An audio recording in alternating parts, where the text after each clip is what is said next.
해준 선사님의 명상 법문입니다. 좋아요와 구독, 알림 설정 부탁드립니다. 모두 깨달음의 향기 느끼시길 바랍니다. 의견을 모아주셔서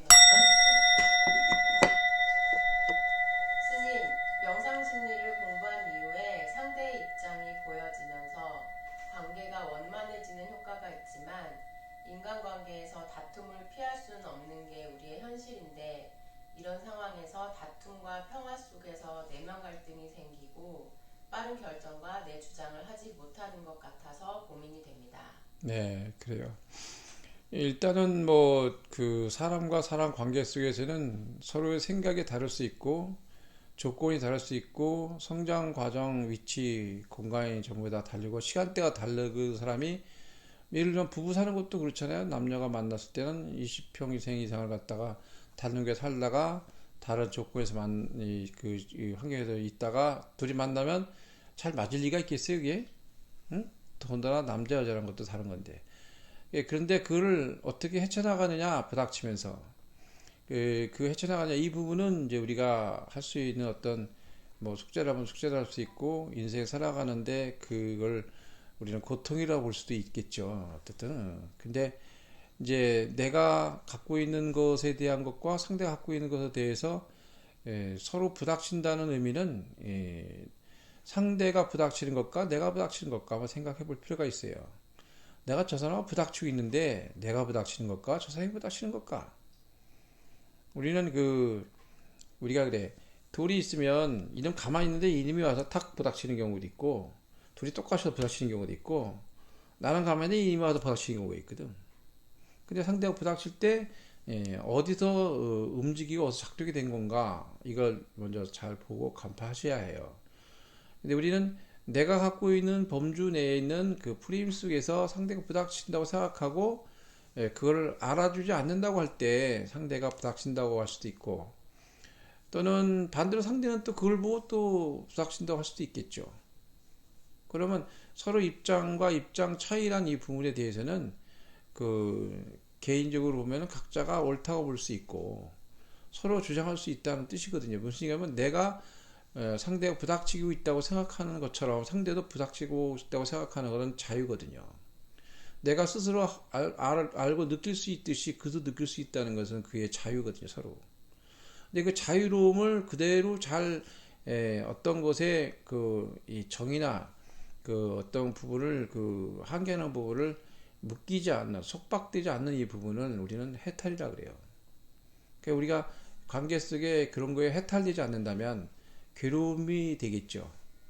그러면 이제 여기서 암만 얘기를 내가 많이 해도 그 얘기를 듣지 않고 다른 데 생각이 바뀌어 있다면 생각의 장소, 염초심이라고 하는데 생각의 위치가 바뀌어 버리면 내 얘기는 아마 안 들을지도 몰라요. 열심히 그냥 집에 가 있든지 친구 만나고 있는 생각하고 있으면 내 소리가 안 들리잖아. 그럼 그 사람 귀에는 이 소리가 울리지 않을까요?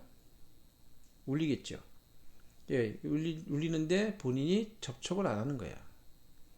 그러면 접촉 안 한다는 거는 내가 접촉했다 안 했다 하는 이 판단은 맞을까 안 맞을까? 그건 내가 접촉한 결과에 내 스스로의 주장과 결과일 뿐이지 상대에서 오는 결과라고 얘기할 수는 없어요. 응? 그러니까 너는 왜 화내고 그러냐? 야, 화낼만 하니까 화를 냈지. 그러면 듣는 사람 입장에서는 아이씨 화내는 입장이 뭔데 화내고 이렇게 응? 못마땅해지잖아요. 근데 또 자기도 화낼 때가 있잖아요. 상대가 너는 왜 화내고 그러냐? 그러면 화내면 화내지 자기도 그러잖아 또. 그냥 사람 누구나 어떠한 조건의 구조를 갖고 있고 그런 입장에 있는 어떤 것들을 얘기하고 있는 거거든요. 그거를 이제 어떻게 중화시키고 잘 해결하느냐 하는 것은 충분하게 그의 공감을 갖고 나라는 상대와 똑같은 그 입장에 있는 것이 아니라 무화가 돼서 상대의 경청되는 과정이 그러니까 내담자는 있지만 상담자는 없다 하는 식으로 바뀌는 거죠. 바뀌게 되면 온전히 상대가 되기 때문에 경청이 가능해지게 되면 그 다음부터는 이 사람 입장이 같이 돼버리는 거죠. 내 입장 없어지는 거야. 그럼 이분이 뭐가 문제인지를 간파할 수 있는 생각이 들어가기 시작을 해요. 그러면 얘가 원인이 이거네. 그러면 그의 겉으로 나오는 불확실은 여기에 내가 맞닥뜨리지 않게 되는 거예요. 예를 들면 누가 욕을 했잖아요. 욕을 하면 왜 욕해? 그런 감정이 생기는 거잖아. 욕의 불확실. 근데 제가 욕할 만한 이유가 있네. 그리고 그 깊은 속으로 쑥 들어가 버리면 욕하는 이 말은 지나가 버려요. 감정이 안 생겨. 또 예를 들어서 같은 이놈아 저놈아 하는데 누가 이 새끼야 저 새끼야 얘기할 수도 있잖아요. 그럼 누가 그렇게 욕을 하면 기분이 되게 나쁘지만 누가 그렇게 얘기하면 기분이 하나도 안 나빠요. 같은 욕이거든요. 어떻게 보면. 그거 왜 그럴까? 그것도 생각할 필요가 있겠죠. 그 이유는 내가 심층적인 그의 마음을 꿰뚫고 보고 있다는 뜻은 저게 지금 겉으로 나타난 표현이 진짜가 아니고 그와 감정과 어떤 조건에 조작된 또는 그게 작용되는 과정이 있다는 것을 이해하고 알면 그를 공감할 수 있고 그 이면에는 나하고 의도가 같다는 걸 알게 되는 거죠. 그러니까 불확실이지 않게 되지. 진짜를 알게 되면. 근데 표면성으로 드러나는 이 부분을 가지고 얘기를 하게 되면 이 의도는 우리가 그래. 우리 세상에서도 그래. 나라 경제가 살아나고 좋아지고 뭐 어쩌고저쩌고 다 똑같은 말 아니에요? 똑같은데 왜 싸운지? 그 싸우면 힘으로 그거 같이 하면 되잖아. 그 나라는 게 있기 때문에 그런 거예요. 응? 내가 해야 된다는 것 때문에. 그 내가 해야 된다는 건 뭐가 숨겨 있을 거 안에 욕심이 숨어 있는 거지. 응? 그걸 표현 진짜로 그 나라를 위하는 게 아니고 다른 욕심이 숨겨져 있기 때문에 싸우는 거예요. 응? 지 뱃속 차리려고. 그러니까 심층으로 들어가면 그 안에 숨어 있는 그림이 따로 있는 거거든. 그 똑같고 근본이 같다면 그 싸울 일이 별로 없지. 그러니까 부닥친다는 거는 서로 달라서 부닥칠 수 있고 서로 다르지 않는데 다르다고 표현해서 부닥칠 수 있고 내가 화를 내는 건지 상대가 화를 내는 건지는 좀 더 깊이 보고 봐야 되겠지. 결과적으로. 그러니까 한 단계 한 단계 더 깊이 들어가는 이거 현실적으로 명상이라는 것은 그 우리가 사고하는 생각의 패턴, 기술로서 명상하는 게 아니라 그 기술을 벗어나서 하는 거거든. 그러니까 우리 보통 명상심리 공부할 때는 탈이분법이 이제 기본이 돼야 하면서도 비논리학, 그 다음에 해체론이라고 그랬잖아. 공부할 처음에 들어오면은 해체가 안 되고 그 해체가 무의식으로 들어가면 해체가 되는 과정이 생길 때 이제 공부를 하느냐 못하냐 결정되는 거 많거든. 사실은 첫 학기 시작하면 이제 공부가 할 거냐 안 할 거냐 하는 보면은 3회 정도 딱 하면 벌써 이제 그 공부 안 하는 사람이 생기든지 결정하든지 둘 중에 하나 생기는 성향이 있거든. 그 이유가 뭐냐면 해체되는 과정이 무의식에 들어가면 보통에 있는 이 그 프레임으로 쉽게 얘기해서 가스라이팅 된 상황에 우리가 알고 보는 공부의 그 선입감이 있거든. 여러분은 공부한다는 걸 기억하고 훈련하고 연습하는 과정을 갖잖아. 스님은 훈련하고 수련하는 말을 잘 안 써요. 그런 말을 쓰면 안 되거든. 수행이란 말을 써. 수행은 흔적이 없는 거거든. 그 천통수관하고 수식관하고 절수행하고 연상법하고 이런 것들이 흔적이 안 남아야 되거든. 그 안 남는 거 그거 연습하는 거예요. 연습이라고 한다면. 연습이니까 연습은 남는 거잖아 원래. 연습했으니까. 근데 이거 남으면 안 되는 연습이요. 행주자와 어묵동종 다 이 세상 모든 삶 자체가 행주자와 어묵동종인데 그거를 그대로 진행하는 거거든. 근데 수행 아닌 게 없다 이 말이지 알고 보면. 그래서 내가 갖고 있는 사고의 패턴과 상대가 사고의 패턴이 이제 내가 그에게 피해하고 싶은 것이 강하면 상대가 부닥친다고 말할 수도 있겠죠. 또 상대도 그것이 더 강할 때 더 부닥치겠지. 그럼 또 이쪽도.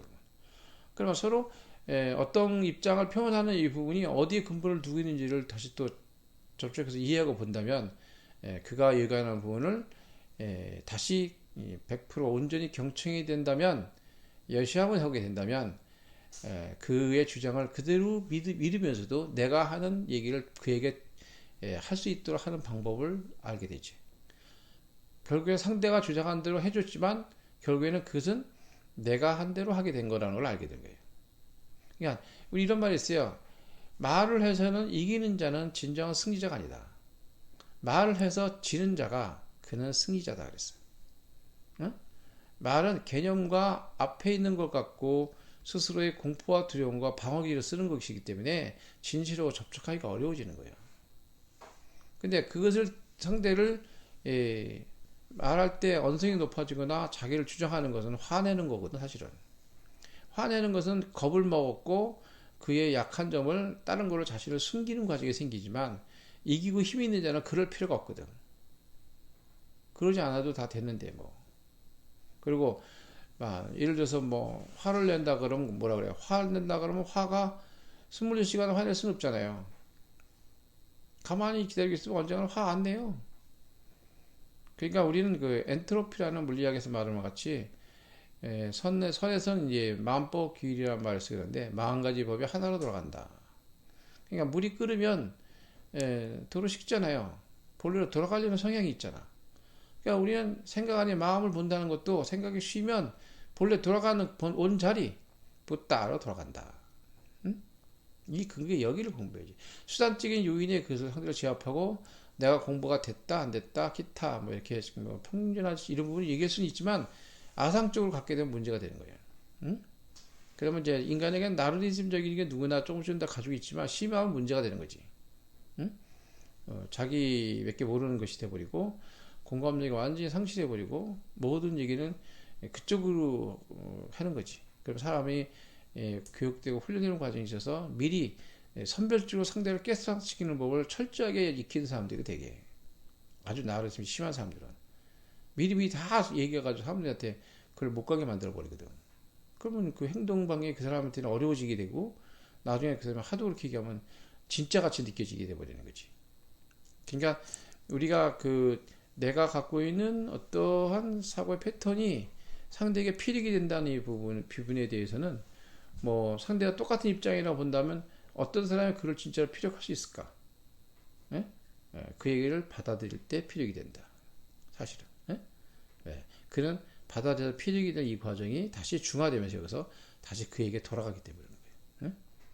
예? 여러분 질문하잖아요. 질문은 뭐냐? 질문이란 자체는 여러분이 스스로의 질문인지를 모르고 이제 뭐 스님한테 질문한다고 생각할 수도 있고 그래요. 부처님도 다 팔만 대중에 질문으로 이루어져 있거든요. 제자가 물으면 답하는 거야. 그러면 스님은 거울이 돼주는 거야.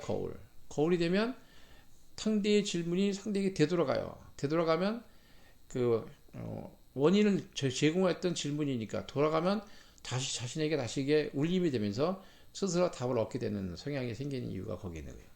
응? 그래서 경청하면 된다는 게 바로 그 이유야. 상대가 답을 주려고 하면 오히려 그는 상대를 더 혼란하게 만들고 힘들게 만들어주는 거지. 그래서 독심술이나 상대방의 심리를 파악하려 할 필요가 없는 이유가 바로 그 이유예요. 거울이 되면 저분이 움직이는 감정이나 이런 거는 결정된 게 아니라 조건에 의해서 만들어지는 과정 속에 의해서 뭔가 반응하고 작용되는 과정이기 때문에 그걸 그라고 인정하면 안 된단 말이야. 예? 근데 그는 상대방은 그걸 나라고 인정하는 과정이 생겼다고 보는 거지. 응? 그래서 그것이 언젠가는 변하는 과정이 생기는 이 부분. 그래서 그 변하는 거를 우리는 재무상이라는 말을 쓰고 재보무화라는 말을 써. 변하는 건 나라고 할 수 없기 때문에 무화가 되는데 무화가 되면 어떤 유화도 가능하기 때문에 우리가 부처라는 것은 이렇게 얘기할 수 있어요. 누구나 가지고 있지만 아무도 소유할 수 없는 거예요. 부처는 누구나 가지고 있는데 아무도 소유할 수 없다. 그러니까 깨달음은 있지만 깨침은 있지만 깨친 자는 없다 이렇게 얘기하는 거지. 응? 그 부분을 여러분의 사고나 패턴으로 이해하기는 좀 어렵잖아요. 그래서 본인이 이제 어떤 사고의 패턴에 일반 삶 속에서는 이기고 지는 승패를 가름하는 것이 너무 많고 또 살다 보면 그것이 단자고 생각하다 보면은 엉뚱한 방향으로 나갈 수도 있는 성향이 있기 때문에 그 사회 병리현상이 생기니까 그 이유예요. 그걸 알고 있으면 거기에 어떻게 세상 프레임을 엮어가고 어떻게 우리가 거기에 훈련되고 가스라이팅이 되면서 선입감정이 주입되고 있는지 내가 시각에 글로 변하고 있는지를 깨달을 때 여러분들은 지혜스럽게 거기에 섞이지 않고 연꽃이 지력을 묻지 않는 것처럼 갈 수 있는 문이 열어지기 시작합니다. 그리고 편안한 진짜의 마음을 열게 되고 내가 편견 속에 관견이라고 대롱 속의 세상을 보면 이 대롱 속의 세상 그 운분한 계곡을 그밖에 안 보이잖아요. 그러니까 보통 사는 과정 속에 일어나는 그런 모든 상대와 나와의 관계의 어떤 대화 속에 등장하는 개념과 그 관념적인 부분을 가지고 지식화시키는 과정에서 소통하려고 하기 때문에 진실을 왜곡할 수가 많고 마음으로 풀 수 있는 이 부분. 우리가 통하는 사람끼리는 개념, 관념, 논리 이런 거 없어요. 응? 그게 무슨 필요가 있어요? 야, 뭐 한번 논리적으로 얘기해. 뭐 부모가 시간 얘기하는 논리적으로 얘기해. 뭐 대화할 때 막 그러게 얘기해요? 서로 장난치기도 하고 엄마가 장난, 아빠가 장난치기도 애들 막 놀면서 막 하잖아요. 근데 격이 없잖아. 그때 그게 바로 이 정서적으로 서로의 어떤 정이 가는 마음속에 하는 거거든요. 그럼 상대가 뭐라 그래도 화나지가 않는 거예요. 저는 화를 내고 나한테 욕을 해줘도 그는 나의 진실하게 울리는 소리가 있고 감정으로 하는 게 아니라는 걸 알게 되기 때문이에요. 아이들한테 그 상벌 규정을 주거나 이제 이렇게 이제 뭐랄까 잘못한 거 지적하거나 지적질을 하는데 그게 감정적으로 하게 되면 아이가 반항해요. 근데 진실로 하면요, 진실을 몸에서 나는 소리를 하면 아이들이 반항 안 합니다. 그리고 잘못한 거를 완전히 너 잘못했지 인정해, 이거 안 돼요. 이렇게 하면 스스로 잘못됨을 인정한다는 이 부분은 우리가 이렇게 엄마가 생각하기 때문에 이렇게 너한테 얘기하고 있는 거다. 그래, 그런 네가 좀 생각해보면 좋을 것 같고, 빠져나고 뭐 하나 줘야 해요. 응? 완벽하게 잘못했다고 뭐라 그러면 애가 사방의 벽에 갇힌 쥐도 뭐 한 번은 고양이 물고 죽는다고 나중에 같이 갈 데가 없다고 생각하면 그게 상처가 돼가지고요. 그 상대방한테 할 말이 없으면 다른 방법으로 공격해요. 말도 안 되는 거 가지고. 그런 것들이 우리 안에 쌓여 있는 부분이 생기기 때문에 이렇게 서로 다른 입장이나 서로 다른 어떤 그 부분은 승리한다든지 이긴다든지 또는 열등감, 우월감의 밑에 깔리는 바탕에 의해서 서로 어떤 부분을 주장하는 관계가 성립되기 때문에 가능한 부분이 있다. 서로 주장하는 것이 상대가 그렇다면 나도 그렇게 주장하는 것이고 그 입장에 같다고 본다면 궁극적으로는 우리가 무엇을 추구하고 있는지 이 부분에서 좀 더 깊이 들어가서 심층으로 알고 본다면 아마 좀 더 상대에 대해서 이해하기 쉽고 또 그를 더 접근하고 설득하는 힘이 아마 거기 있다고 생각하는데 뭐 이렇게 말씀드립니다.